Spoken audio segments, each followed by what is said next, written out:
Hey guys, welcome to Inclusive Art again. It's a beautiful weather today here, and it's just asking me to create something. So we are going to create something really cool today. So let's get started.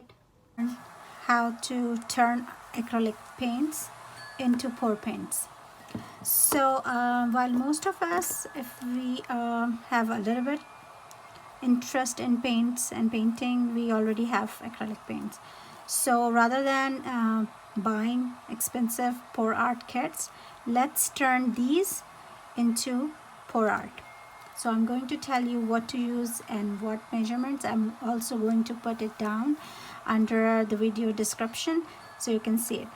So here I have prepared already 2 paints, but with you I am going to prepare 1 paint with the measurement. So I have this plum kiss from apple barrel.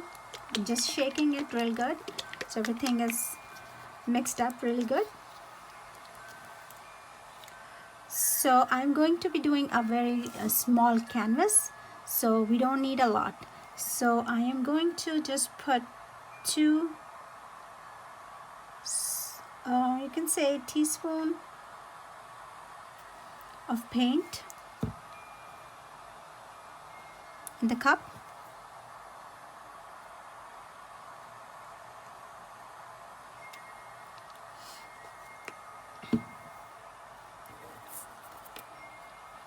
I'm going to use some popsicle sticks to scrape all the paint into the cup. After you're done with your paint, you will need multi-purpose Elmer's glue all. You will need an equal amount of this glue, 2 spoons. Make sure that you are covering your workspace with some kind of paper. I'm using just a baking sheet. You can cover it with old newspaper or anything that you may have. I need 1 more.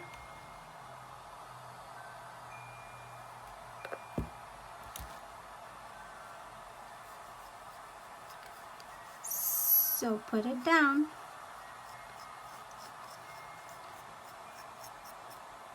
For this, the third ingredient, you need just a teeny bit of water, maybe 2 drops. You're going to put it in your cup and you will have to mix it real good.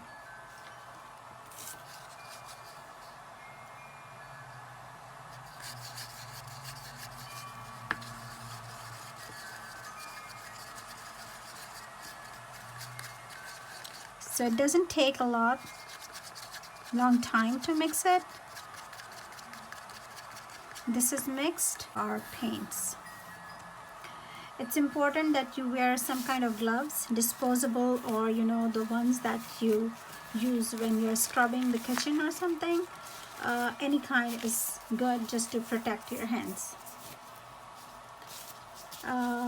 Because when the paint gets on your fingers and nails, it's kind of hard to scrub it off. So just, if you have it, then I would suggest you to.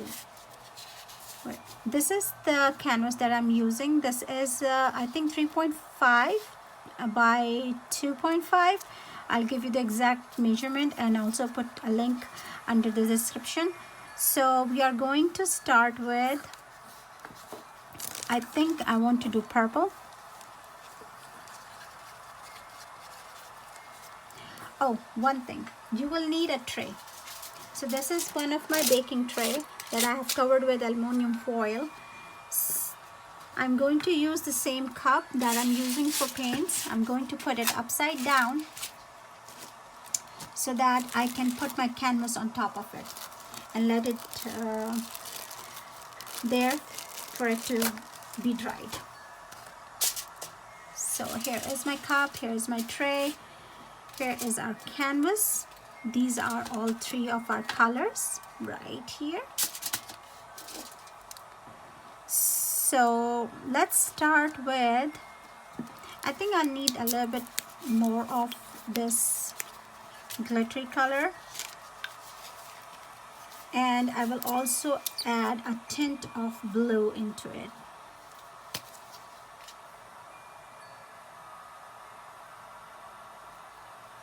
A little bit, not too much, just to give a hint of color.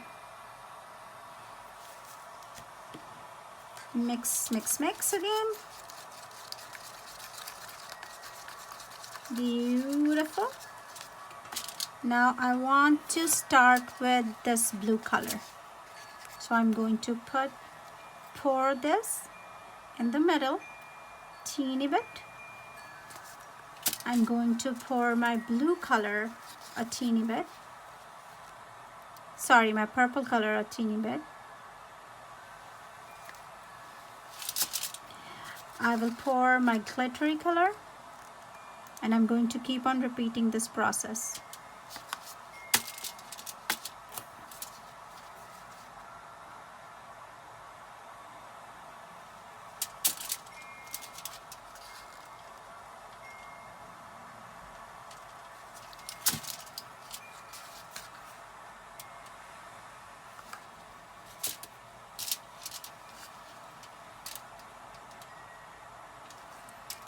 Once you're satisfied with the layers of pour, you can start tilting it from side to side for it to create beautiful swirly designs.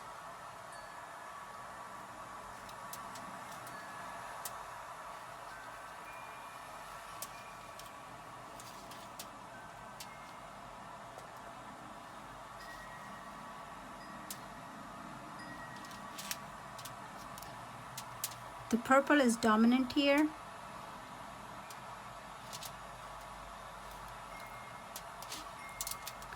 I'm going to put it over here so it can dry.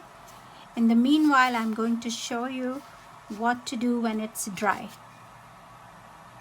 So while the one that we just made is drying, I'm going to show you what to do next.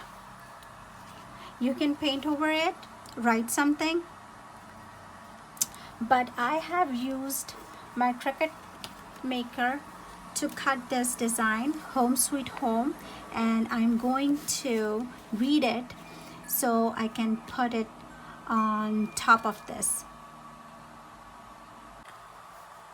So I'm done reading. This is the last of the reading that I have to do. The center of the E.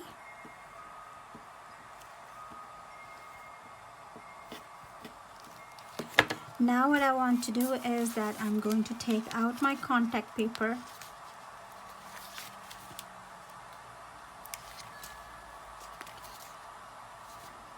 Okay, it's giving me a little bit of hard time.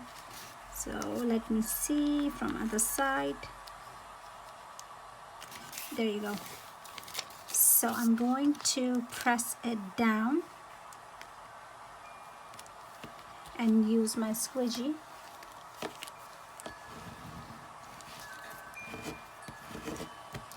Make sure that it's coming onto your contact paper.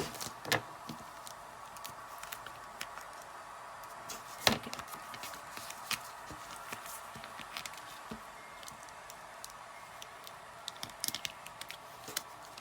You see some of it's coming and some of it is a little bit stuck, so I'm going to use my weeding tool and try to take it out.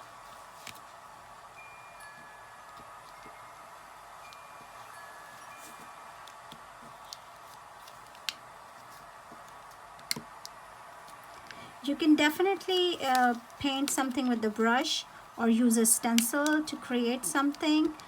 I wanted to make it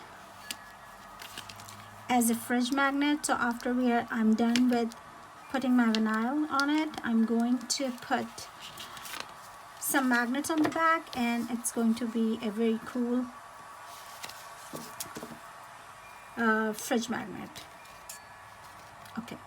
So now that I have everything on my contact paper, I'm going to see where I want to situate it.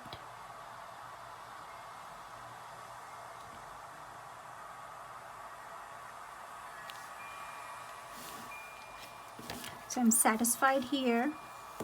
I am going to use my squeegee and gently press the whole design. I'm going to turn it and I'm going to press it with something.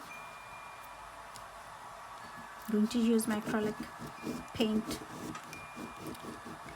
bottle to make sure it is sticking.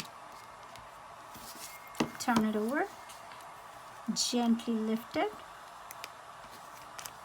If something is not sticking, I'm going to use my tool again.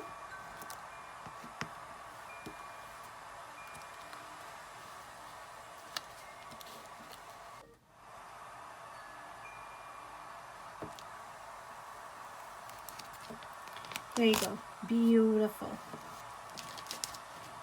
So now the last step, usually what I do is I put a little logo here. I print it out on paper and I put it over here, but I don't have anything printed right now. To make it glossy, I am going to use Judykin's Diamond Glaze. It is easily available on Amazon. I am going to put a link for this one as well. So you're going to take out some of the glazing and just pour a little bit. Use a brush or popsicle stick just to evenly spread it. This is going to give it a very cool shine, and it is also going to seal all of the words in your design. So I'll show you. After it's dried, we'll come back and see how it looks. Right now I'm just trying to coat everything evenly.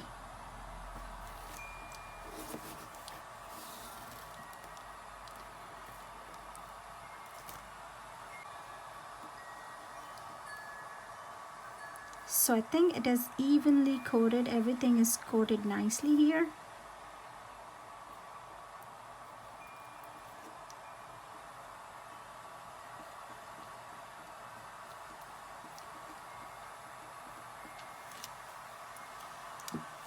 A little bit space here that's not covered, so let's put a little bit more.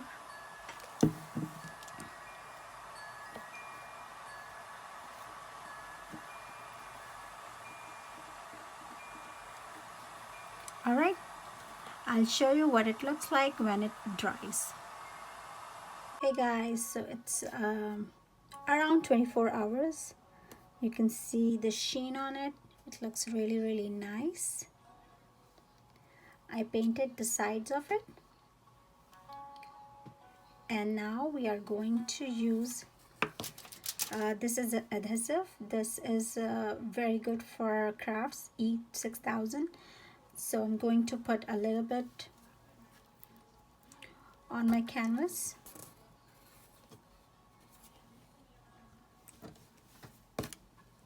And I'm going to use 2 magnets. These are easily available at any dollar store. So I'm going to press it down so it's nice and firm. So once it's dry, it's ready to be put on the fridge. You can clean the side a little bit, and there you go. Your little fridge magnet is ready. I hope you enjoyed it. I'll see you next time.